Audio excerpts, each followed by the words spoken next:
My parents said, "Forgive her." But my sister didn't just try to ruin my wedding, she tried to replace me. I wish I could tell you this is just sibling rivalry. It isn't.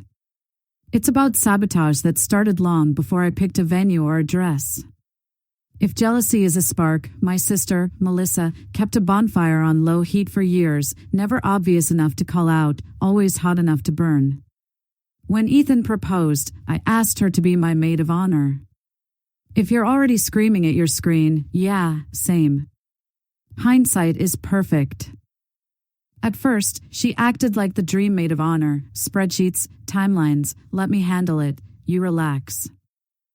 My parents adored the initiative. I was juggling work, fittings, and family dinners where my mother kept reminding me that family is everything. Melissa nodded along, eyes soft, smile sweet. She took over the vendor emails. I'll CC you, she said. She didn't. She claimed it was to avoid clutter.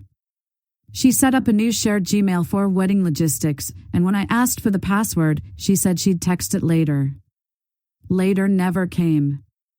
3 months out, she suggested we centralize funds for deposits only, so nothing got missed.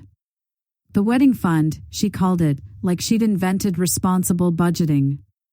My parents transferred their contribution. Ethan and I added ours. I watched the number once, on her phone, when she flashed it at me, a healthy 5 figures.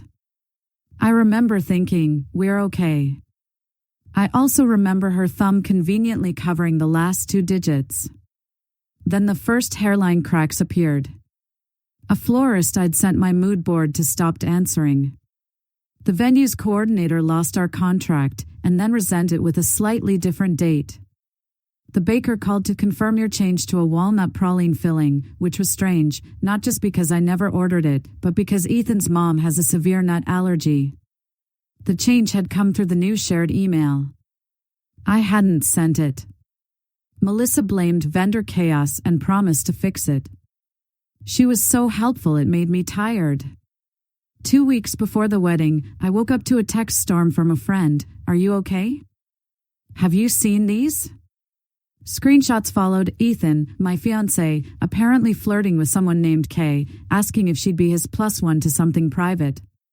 Dates matched the week he was supposedly on a guy's night. The messages came from his number. It knocked the air out of me. I confronted him. He was stunned. Denied everything. Showed me his phone. The thread wasn't there. Melissa, in perfect older sister concern, hugged me and said, "Men panic before big days." Maybe he feels trapped. She said it like she hated saying it, like she was forcing herself to be honest for my sake. Then she rubbed small circles on my back and whispered, "If you need to walk away, I'll help you tell everyone." I didn't sleep that night. I replayed every moment of our relationship, every doubt. My brain was a courtroom and every memory was evidence against him. I felt humiliated, stupid, furious. I almost called off the wedding at 2:17 a.m. And then something snagged. Around 2 a.m., when sleep felt impossible, another memory shoved its way in. Months before the engagement, Melissa had laughed and said Ethan looked more like her type than mine. Back then, I rolled my eyes. Now, I wondered if it had been less of a joke and more of a confession. The screenshots themselves had a timestamp overlay from the phone's top bar. The battery percentage was 64%, exactly what I'd seen on Melissa's phone earlier that evening when she'd flashed the wedding fund total at dinner and set her phone beside my plate. Same carrier. Same time. Same background blur pattern. I told myself I was grasping. But a thread had appeared, and I pulled. The next day, while she was at a sudden venue meeting, I called my phone company and asked whether my number, or Ethan's, had been linked to any other devices. They confirmed Ethan's number had recently been logged into messages on a new linked device for a few hours and then unlinked. The IP address was familiar. It matched our parents' Wi-Fi. and Melissa had been house-sitting for them all week. Now I was shaking for a different reason. I called the venue. Asked for the contract manager, not the coordinator Melissa used. I sent the original signed document from my personal email. The manager apologized and forwarded me a PDF of the updated contract, which now showed a revised ceremony time, 2 hours earlier, per bride's request. The signature block was just my name typed in a font, no actual signature. The return address on file for the retainer check was a P.O. Box 4 Sunset Logistics LLC. I had never heard of it. I Googled Sunset Logistics. A new LLC. Registered 3 months ago. The listed agent's name? A man I'd seen exactly twice, Melissa's on-again, off-again ex. He was a forklift operator, not a logistics magnate. My hands went cold. I pulled statements from our joint checking. The wedding fund transfers that were supposed to be going to individual vendors had gone instead to Sunset Logistics. Thousands at a time. The memo lines were vague: venue retainer, florals, event design. I texted Melissa, "Hey, can you send me vendor receipts? I want to square our spreadsheet." She replied with a thumbs up and a heart. Then nothing. That afternoon, I drove to the bakery. I asked to see the change order with my signature. What they had was an email from me authorizing walnuts and providing a new card number. The email address? The shared wedding Gmail. The signature line, the very bottom, where a careless copy left an extra space, had a tiny typo in my name that Melissa makes constantly. I sat in the car in the parking lot and cried until my face hurt. Not because of the money. Not because of the wedding. Because betrayal from strangers hurts less than betrayal that shares your childhood. That night, I told Ethan everything. We drove to my parents' house. Melissa answered the door with soft eyes and a soft voice like she'd been practicing empathy in the mirror. I asked for the wedding fund password. She said she didn't have it on her. I told her about the IP address. She laughed and said that was ridiculous. I told her about Sunset Logistics. Her face twitched. Just a blink, a micro flinch. But it was there, the smallest truth. Ethan put a voice recorder on the table and pressed record. I slid a folder across the table, printouts of bank transfers, the fake updated venue contract, the bakery's email, the carrier log. I wasn't giving a sister a chance to gaslight me, I was giving a thief a chance to confess. She didn't. She doubled down. She said I was paranoid. She said planning had broken me. She said she was done helping. She stood to leave, and when she reached for her tote, a glossy envelope fell out, a printed seating chart with our ceremony time moved earlier. And a secondary ceremony setup labeled Private Vows M&E. Who's M&E? I asked. She froze. I said it again, slower. She swallowed. Then she said, with the bravado of someone speeding toward a cliff, M is me. E is Ethan. He deserves better. I didn't hear Ethan move, but I heard the scrape of the chair. Melissa's eyes flicked to him and sharpened. She'd expected tears, not fury. And she said the quiet part out loud. He told me he felt trapped. Sometimes the most unbelievable moment is the one that makes everything make sense. I had my answer. She hadn't just tried to ruin my wedding. She tried to replace me, financially, logistically, emotionally. The fake messages? A dry run to destabilize us. The nut-filled cake? An accident that would have forced a medical scene and a venue clearing. The time change? A pretext to stage a private vows scene before I arrived, hoping to corner Ethan in public performance. The wedding fund? Fuel for her fantasy and a payout for the LLC she thought would never be traced. I picked up the recorder.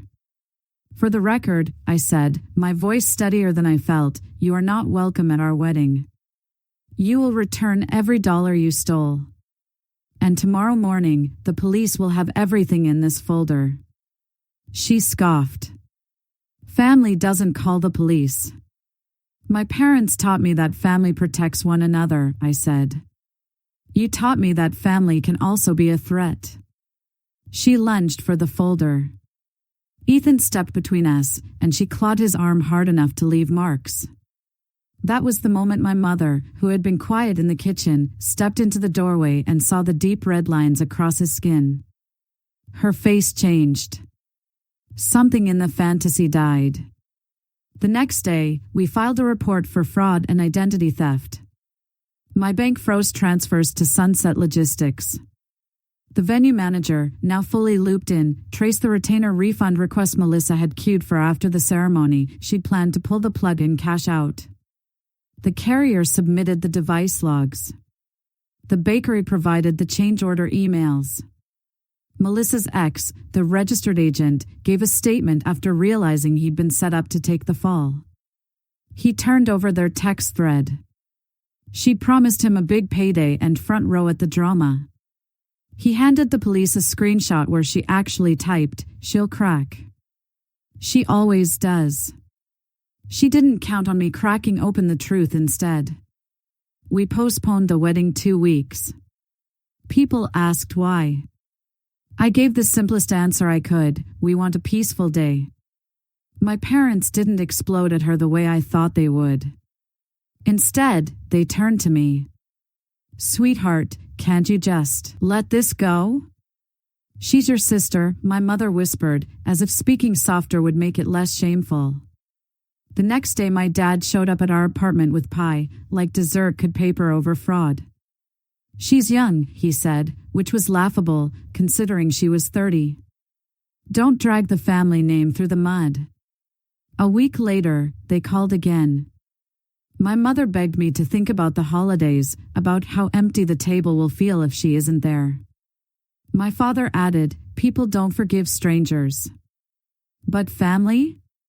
That's different. You forgive blood." I told them, blood is what she used to cut me the deepest. The legal process moved fast. She avoided jail time by pleading to fraud and unauthorized access to a communications device. Probation.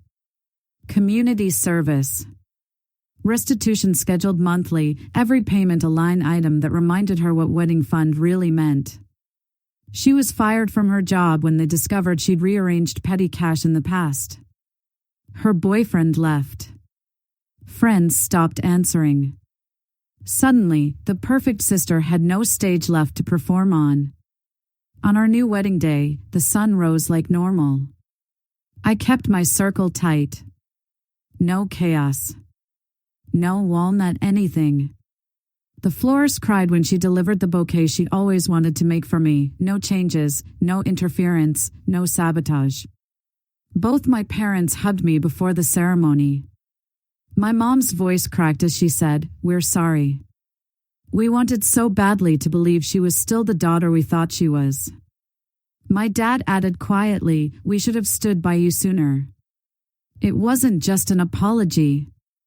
It was a moment of recognition. They finally admitted that in clinging to her image, they'd left me to face the betrayal alone. When I said my vows, I did it with a new kind of clarity.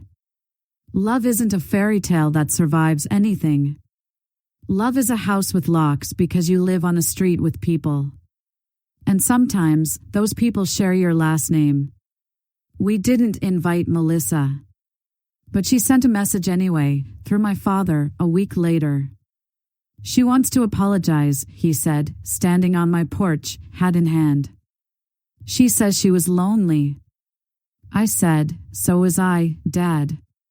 Your daughter, this daughter, was alone for months, gaslit into thinking she was crazy." He nodded, eyes wet. "We'll do better," he said. "We have to. If your own sister sent you proof your fiancé was cheating 2 weeks before your wedding, would you call it off? Or start investigating? Tell me what you'd do." We used the restitution to pay the vendors who stuck with us, the ones who believed me when I said, something's wrong. We donated what was left to a shelter for women who have to rebuild fast. Rebuilding is a skill you don't know you have until you're forced to use it. People ask if I'll ever forgive her. Forgiveness isn't a door I keep unlocked. It's a key I might make one day, but only if she rebuilds a house on her side of the street, one with walls that keep her envy in and everyone else safe. What happens to her now?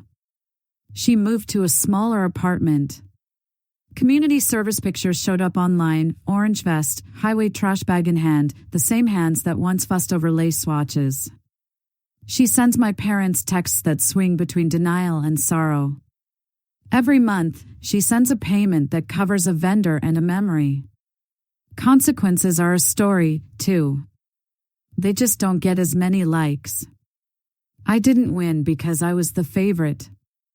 I won because I had the truth and the courage to follow it, even when it pointed at family. Would you forgive blood? Or protect your future? Tell me in the comments, forgive or no contact.